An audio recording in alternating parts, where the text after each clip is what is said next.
preparation for El, what I started saying a few minutes ago is that I was about 2 weeks ago, I found myself like in a little bit of a rut, like really not feeling joyous, feeling a little stuck. And I ended up picking up something to learn. It was the Hasidic discourse by the Alter Rebbe, by the first Chabad Rebbe. And the Alter Rebbe talks about something that I think we could all relate to. And the Alter Rebbe says that we need in our life, in the daily grind of day to day, all of us need to have one thing that brings us joy, that fills us with passion. And that one thing will be the driving force for the rest of our day, or for the rest of our whatever else we need to get done that day. It's like if we have one thing in our day or one thing in our life that brings us joy, then we can get through everything else. And when I learned this, I thought for a moment, like, what mitzvah do I enjoy that brings me joy, that brings me passion? And guess what? When I thought about it long and hard, I realized that learning, but not just learning on my own, learning in a group, connecting with other people really brings me so much joy. And that's what I was missing. That's really what I was missing. So Baruch Hashem, for good reasons, and Baruch Hashem, the house is busy, and it's been busy with everybody home for the summer. But what was amazing is if we all stop and think, like I had the opportunity to, like, what am I missing in my life right now that brings me joy, that brings me passion? If I can include that once again in my life, then everything else kind of falls into place. And so when I came to that realization, and I realized how much I miss connecting with you, and how much I miss engaging with you, and how much I miss learning together, I decided, as busy as it is at this time of year, and as hectic as it is, I think I want to get together for 2 classes before the high holidays, even in this crazy busy season, just to connect again, because that is what brings me so much joy. So that, by way of introduction, that's why we're here. So you might see kids around, you might hear noise, they're eating macaroni and cheese for lunch, right, in the other room. But that's what we're doing now. We're here because we're here to connect with each other once again, and hopefully to bring vigor to our life in that way. So this is what I had in mind for today's class and for next class. I wanted to just take a few minutes. Now, our classes are not long, 20, 25 minutes, just to talk about what is the energy of this time. What does the month of Elul and the month of Tishrei, what do they embody? Like, what are we experiencing, and what is the energy that we can connect to in this time that could, uplift our spirits and kind of, the beautiful little spark that will enrich our days in these very special months. And what's amazing is that the Hebrew calendar is like no calendar that exists in the world today, because it's not linear. It's not like we're just going forward. But the Hebrew calendar is almost like a spiral, because as we travel through the year, through the Jewish calendar, we revisit the same days over and over and over again. So we're revisiting the energy of ancient days. We're revisiting the energy of time. We're revisiting the energy of freedom, the energy of destruction, the energy of mourning, the energy of forgiveness, of empowerment, of joy. But every year when we relive these energies, it's on a higher level than it was in previous years, right? That's why we describe the Jewish calendar like a spiral, like an upward spiral. So there's definitely going to be parallels, right? Like we think about this year high holiday season and last year high holiday season, there'll definitely be parallels, but our experiences this year are definitely going to be different than last year. And also we're working off of last year, and we're working off of all the years in our past, because every year we're we're more mature, we've grown, we've had so much life experiences. So it's like now when I enter into the month of Elul and I enter into the month of Tishrei, I enter into the month of the high holiday season, I'm going into it as a different person than I was last year this time. So what is the energy of the month of Elul? And what is the energy of the month of Tishrei? That's what I thought we would talk about in these two classes before the high holidays. So my goal is that today we will talk about the month that we find ourselves in, the month of Elul, which is the last month in the Jewish calendar, the month right before the high holidays. And then next class, next week, Thursday, God willing, we'll talk about the energy of the month of Tishrei, the energy of the month of the high holidays. So I'm going to bring up the PowerPoint because I love when you can see and kind of follow along with me. So let's see if I remember how to do this. It's been a long time. Here we go. Okay. So I have on this screen up, I have in Hebrew, the Chodesh Elul, the month of Elul, and Hasidus and Kabbalah describe how the month of Elul is the energy of compassion, the energy of love, the energy of forgiveness, right? And it's also a time of introspection. So we will really, we're going to explore this in today's class. We're going to break down the name of Elul and see how even within the name of Elul, we get so many tools or so many ways of connecting in this month.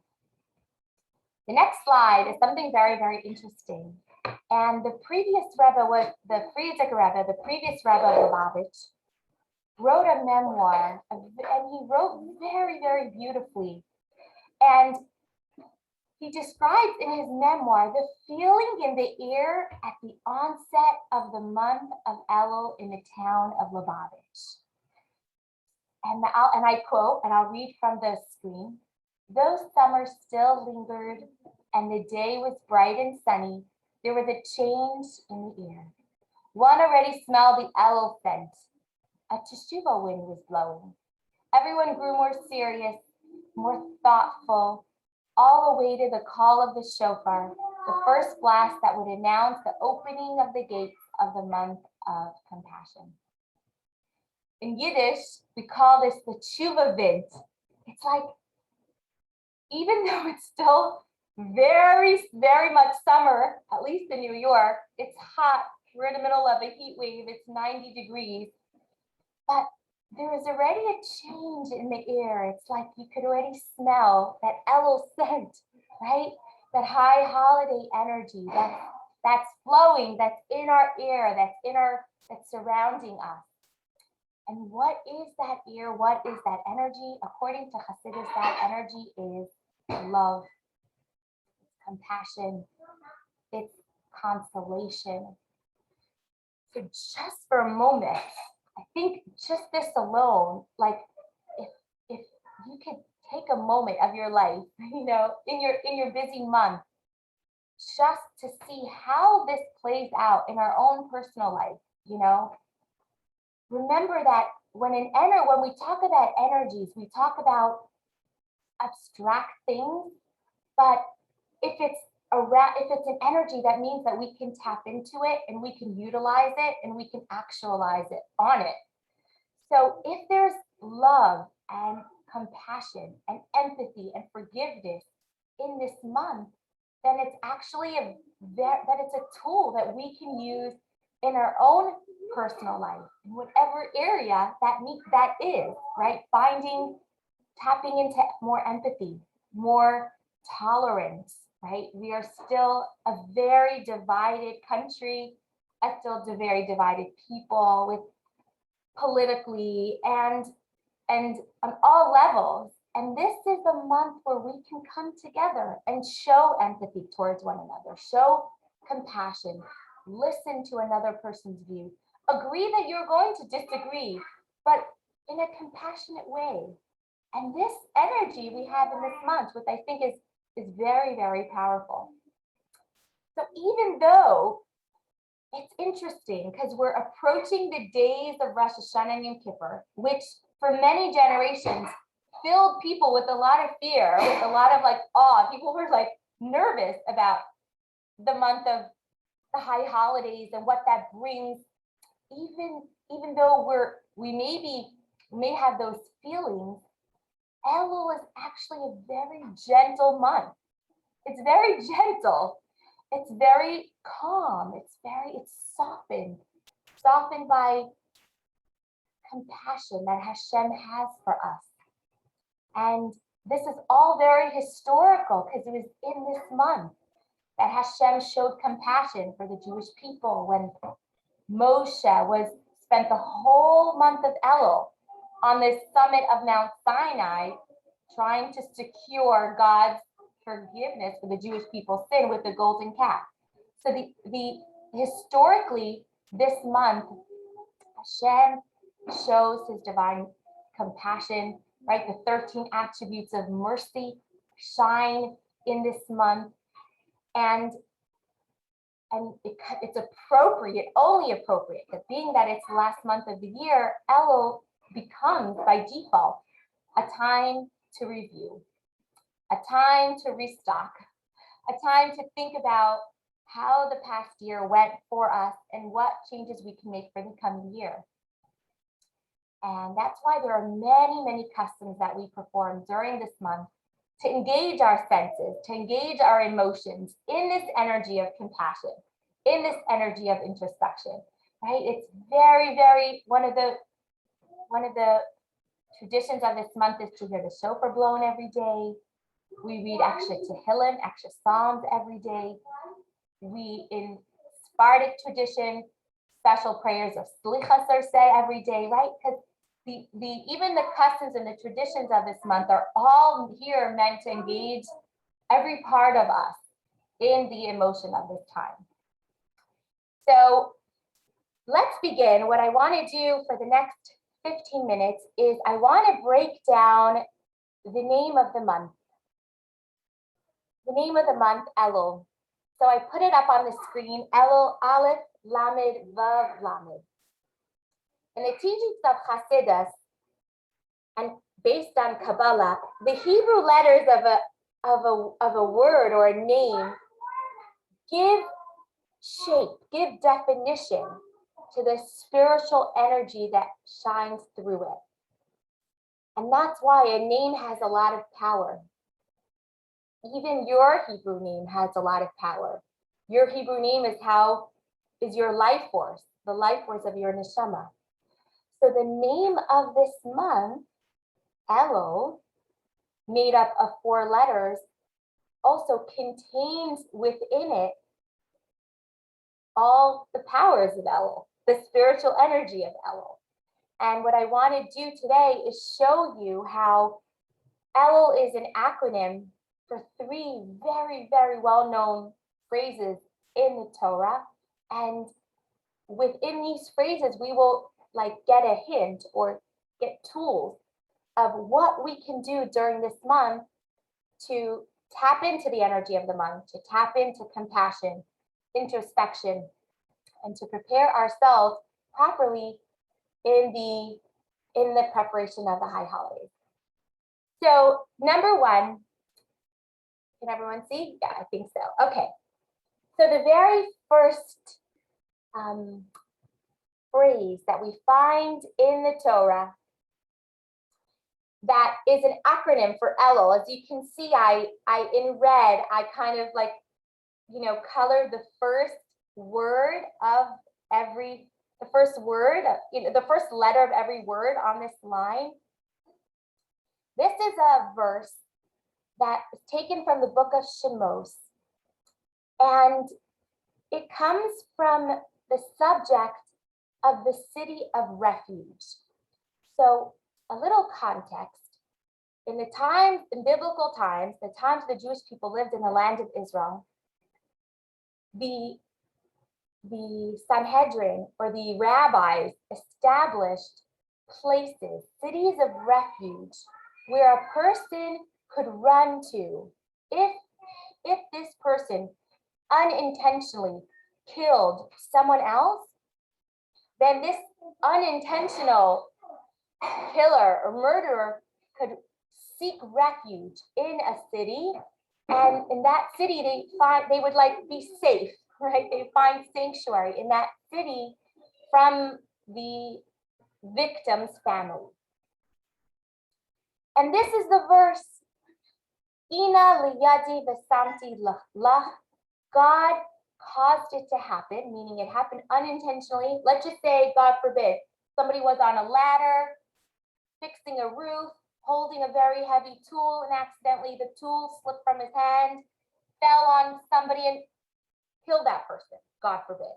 Or the person was, God forbid, in a car accident and somebody was hurt, killed in that car accident, right? There are scenarios, God forbid, where an individual might have hurt another individual unintentionally. So God caused it to happen. And what does Hashem say? I will provide a place for you to which he can flee.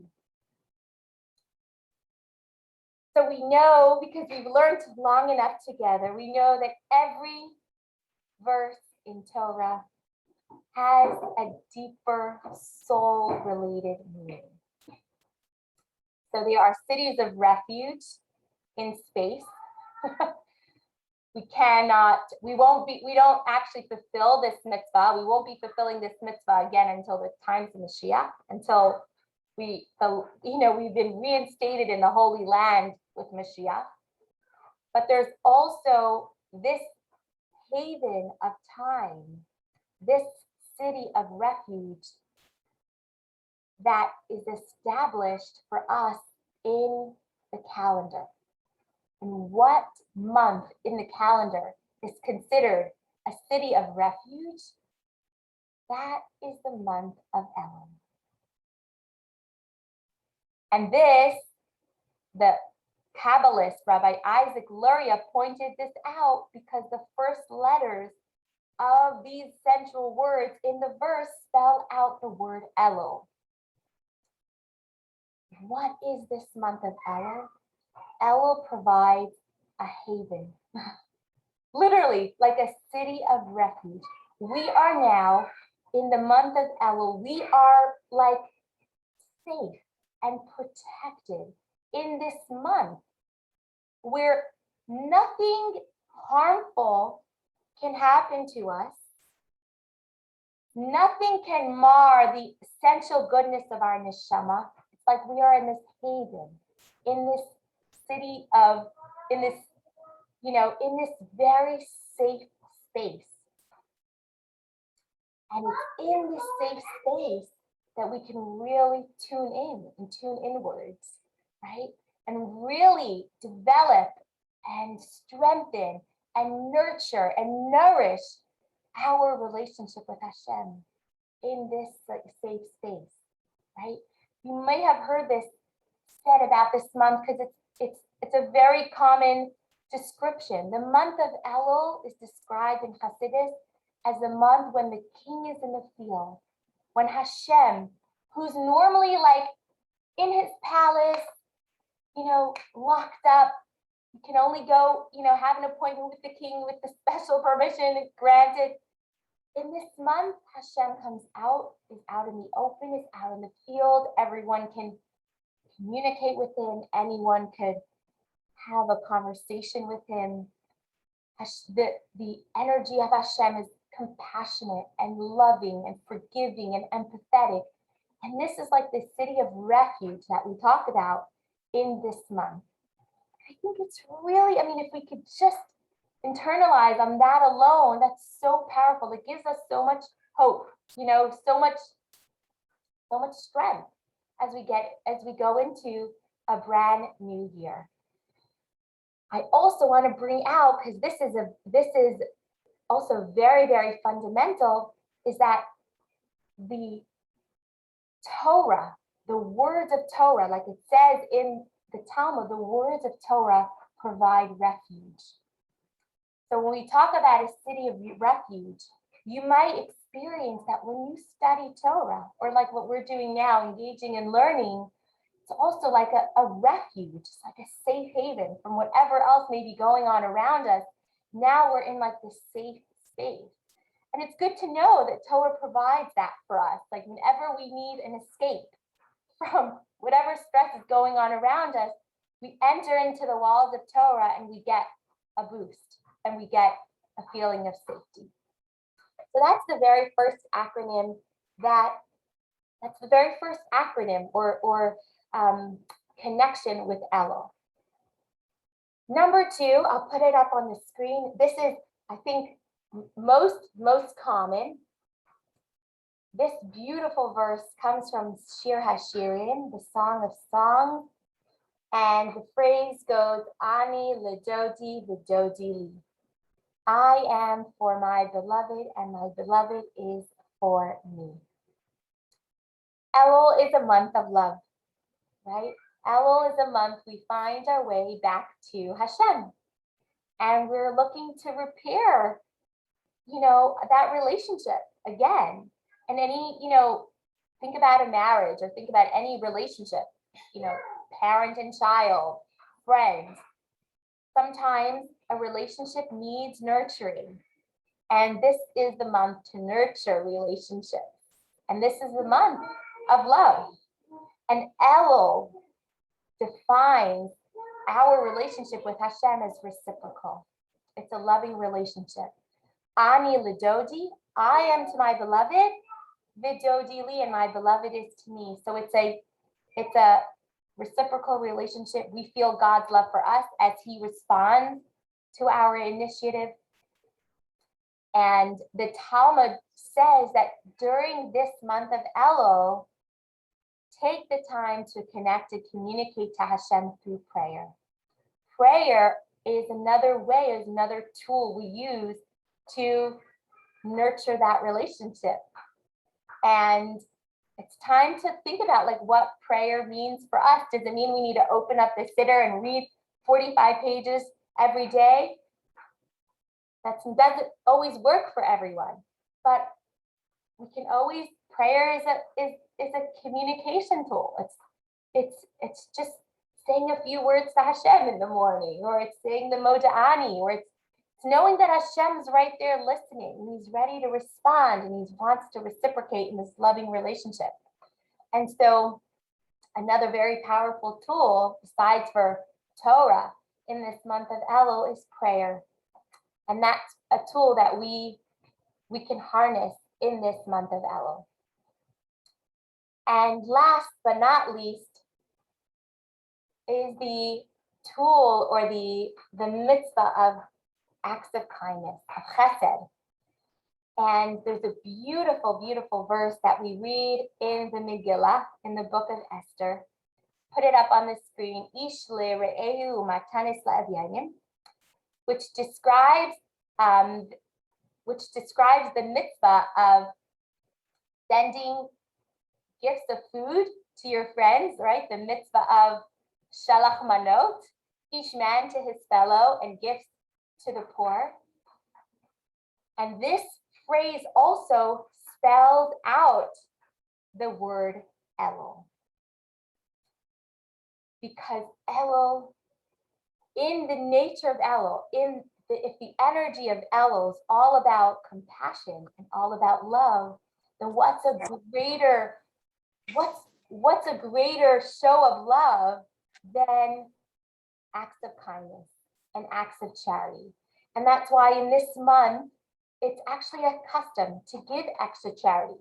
Have coins prepared in a little spot where you can put a few coins in the tzedakah box every month of Elul. It's this act, it's just this act of sharing and giving and being generous during this month that also helps create this loving reciprocal relationship between us and Hashem and between us and fellow man. And what's very interesting, and I love to point this out, and we might have even brought this up before, but charity is very often the way tzedakah is translated. And what I did on the screen is I typed in the word charity into Google, and I wanted to see how Google translates the word charity. So number one, charity is benevolent goodwill towards or love of humanity. Or it's a generosity and helpfulness, especially toward the needy or suffering. Hasidus explains that actually charity is not an accurate or an accurate definition of what tzedakah really is. Because tzedakah couldn't be more different than charity. Charity implies that the recipient has no right to the gift, and that the donor is under no obligation to give it. So charity implies that I'm just giving from the goodness of my heart, right? But I don't have to, and it's totally my choice. And it's an act of virtue. It's not an act of duty, it's an act of virtue. If you're charitable, that's wonderful. If you're not charitable, you're not. But tzedakah, the Hebrew word tzedakah, comes from the root word tzedek, which means justice. Justice. The Torah says that we all have a duty, an obligation to give. First of all, because everything in this world belongs to Hashem, it doesn't even belong to you, really. But more than that, we have an obligation and a duty to give tzedakah or to share with others, because Hashem entrusted us to be partners with Him in giving and sharing. And that's the way Hashem created the world, that it should be a give and a take, right? I've had this question asked me before, like, why did Hashem create the poor and the rich? Wouldn't it have been like a better idea that all humanity should have the same? The answer is that Hashem wanted reciprocation.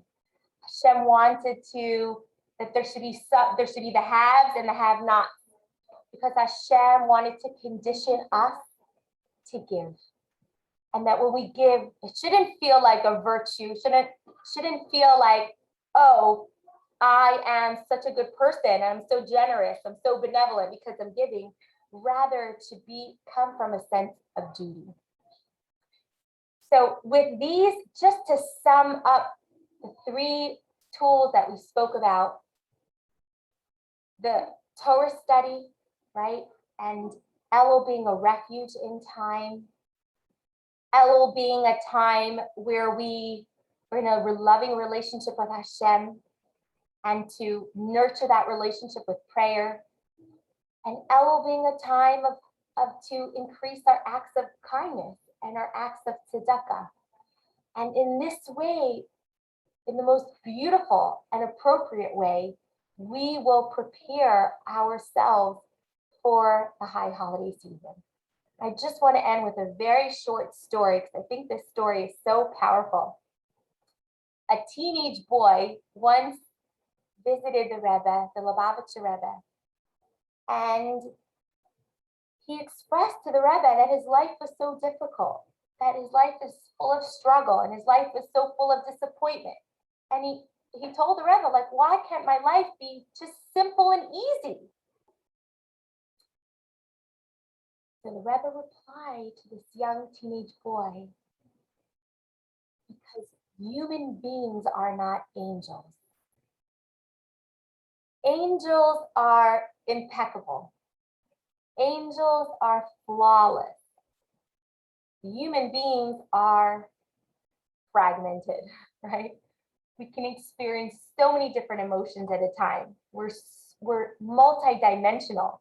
We have so much going on inside of us, struggling between a godly soul, our animal soul. But the teenage boy wasn't satisfied, and he told the Rebbe, but why did Hashem have to create us in such a complicated way? Would Hashem not have enjoyed us far more if we were like the angels? So the Rebbe responded to the teenager with a question.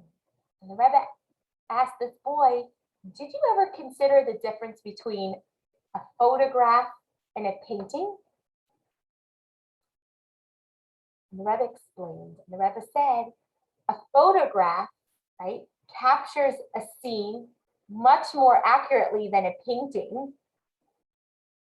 Yet a photograph will cost you a few dollars, but the painting that's far more inaccurate than the photograph, right, can sometimes be sold for millions of dollars.